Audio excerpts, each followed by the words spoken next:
Hey Wildcat College Wildcats, I'm Edward McFarland, your Wildcat College sports reporter, here with the head coach for our men's and women's cross country team, Coach Micah, catching up with him after they have won the conference championship for this year. Coach Micah, can you just tell us, as the men and women both have won the conference championship for this year, how does that feel for you and the team as a whole? For me, it feels really good, and it feels good for the team too, because I believe what they put on their hard work now has paid. So it's a very good feeling for sure. Yes, sir. Talking about their hard work and talking about the girls more specifically, you had a runner-up with Miss Irene Shalagan. She was the runner-up, as well as you had three other young ladies who finished within the top 9 of the race. So can you just talk about how proud you are of them as they've come throughout the season and been able to win the Red River Athletic Conference Championship?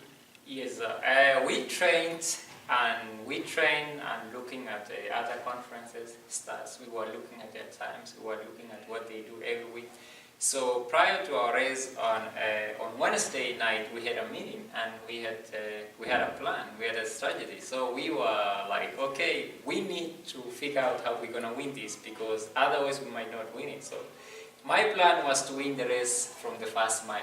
It's a 3-mile race, but we wanted to win it from the first mile. Yes, and that's sir. what happened. Yes, sir. Talking about winning the race and setting out a plan and having those meetings leading up to that moment. Transferring over to the men, you had one who actually won the race coming in first place overall, with that being Mr. Jeremiah Kimkimi. So with him winning the race overall, and then you also had 3 other players who finished within the top 7 of the race. Can you just talk about their growth throughout the season leading up to that moment for them to win the conference championship? First of all of them, they came in the beginning of the season when they were not in great shape. So we had to do a lot of hard work. We had to do a lot of mileage. Every weekend, men were doing over 15 miles. So we were averaging between 60 to 75, sometimes 80 miles a week for the whole of the season. And we didn't do our speed work until the mid-October. Then that's when we started our speed work. So we were getting ready for the conference championship, and I knew Jeremiah was the strong guy who can take it off. You know, Patrick is good, but again, we did the plan, and he was like, okay, Jeremiah, you take off, and then Patrick has to watch for the other guys.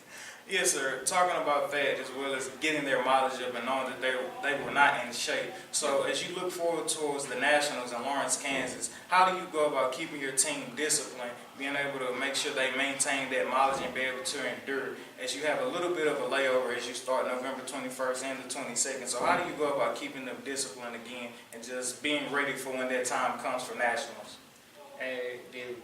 Most of the time, distance runners are disciplined, and the way I'm keeping them now is that they know what to do. They are smart kids, they know what to do, but the most important thing right now is to get enough rest and sleep good, drink enough water and a lot of electrolytes, and make sure they eat good. So that's the best thing they need to do now, because we're not doing high mileage right now. We're just trying to keep and to retain where we are for now. So I'm trying to keep everybody healthy. Yes, sir. And lastly, taking a little bit of the spotlight off of your team and putting it on you. You are the head coach of both of these teams, as well as having the Coach of the Year award. So can you just talk about how much of an honor that is, as well as to be able to represent it through Wiley College? I am humbled to represent Wiley College, and I'm humbled to represent these kids because they are great kids, and I like the support we get from the school. I like the support from everybody. You know, when I came here, the first thing I was told, Wiley College, we are a family, and it's true, we are a family here. And I like the support from all the Wiley family people, and it's great. I'm enjoying it, and I'm so happy and I'm so grateful to be here. So it's something that every day when I get out, I mean, I look forward to do the best and always to improve, and you know, to make sure that my guys and all my athletes do the right things and be there, the right place and the right time. You know. Yes, sir. Well, we will continue to support you, and we wish you the best in Nationals. Thank you for your time, Coach Micah. Thank you, sir. And there you have it, Wiley Wildcats. I'm Edward McFarland, your Wildcat College sports reporter. Take care and catch the stats for next time.